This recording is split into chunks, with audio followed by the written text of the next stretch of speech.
Friends हमने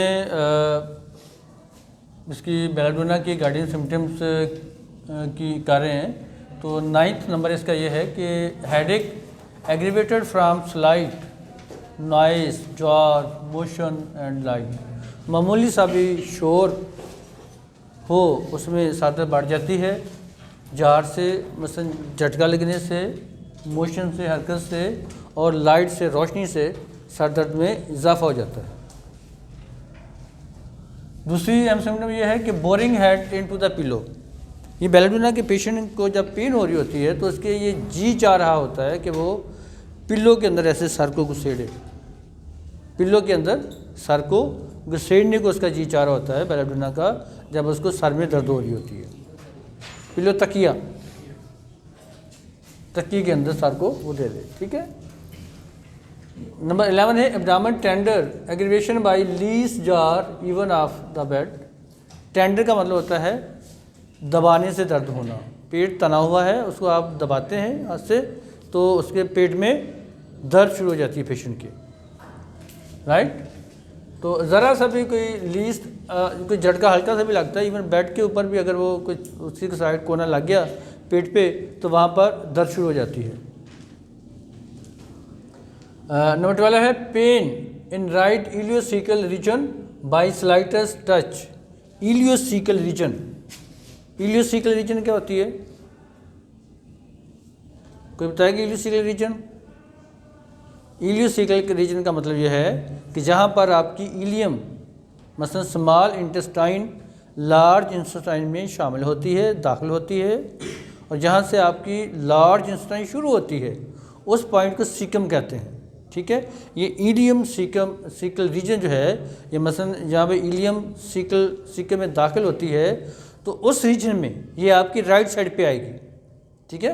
right side पे आपके ये राइट इंग्वाइनल रीजन में ये जगह बनती है, ठीक है, ileocaecal reason.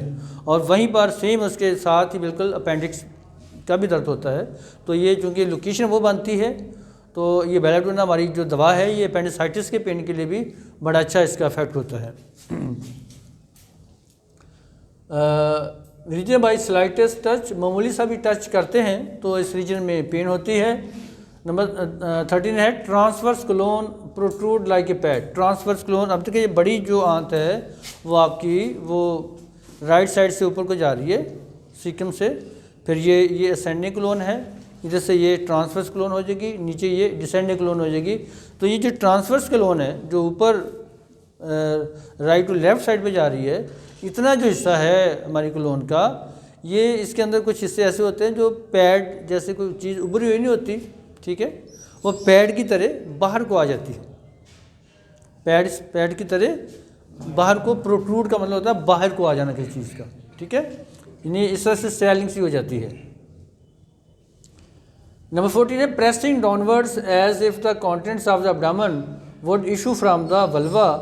मेलिशन on standing and sitting erect and worse in morning.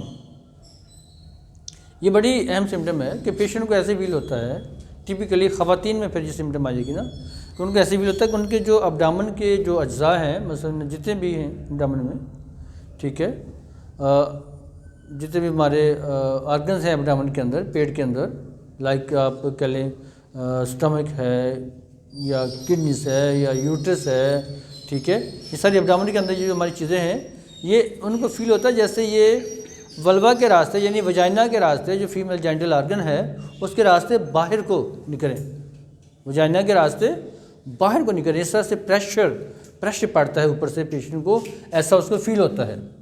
Pressing downwards as if the contents of abdomen would issue from the vulva. Malnutrition on the standing and sitting erect. Malnutrition का मतलब कमी होती है जब patient खड़ा होती है खातून बिल्कुल सीधे, या वो बैठ जाती हैं, तो इस तरह से ये वाली जो सिम्टम है उसमें कमी आ जाती है, ठीक है। एंड वर्स इन मॉर्निंग, सुबह के वक्त पेशेंट की इस सिम्टम में तकलीफ में इजाफा हो जाता है। 15 है patient sees various insects. Patient जब बीमार होता है बेलाडोना का, उसको मसला होता है, लाइक बेशक फीवर ही है कि ऐसा है हाई ग्रेड फीवर उसको, तो उसको इंसेक्ट्स नज़र आते हैं, कीड़े मकोड़े इधर उधर अपने वो साइड पे नज़र आएंगे उसको। नंबर 6 है headache from exposure to heat of sun. अभी आपने देखा कि पहली सिम्टम में कि पेशेंट को जो हेडेक है वो ठंडी हवा से भी हो जाती है, हेयर कट से भी हो जाती है, और बेलाडोना की हेडेक जो है ये सूरज की गर्मी से भी हो जाती है। ठीक है, सूरज की गर्मी में ज़्यादा देर तक आप रहते हैं तो उसमें भी सर दर्द हो जाती है। तो माय डियर फ्रेंड्स, आज हमने बेलाडोना की गार्डियन सिम्टम की है। इंशाल्लाह कल हम नेक्स्ट दवाई पढ़ेंगे। तो तब तक के लिए इजाज़त, अल्लाह हाफिज़।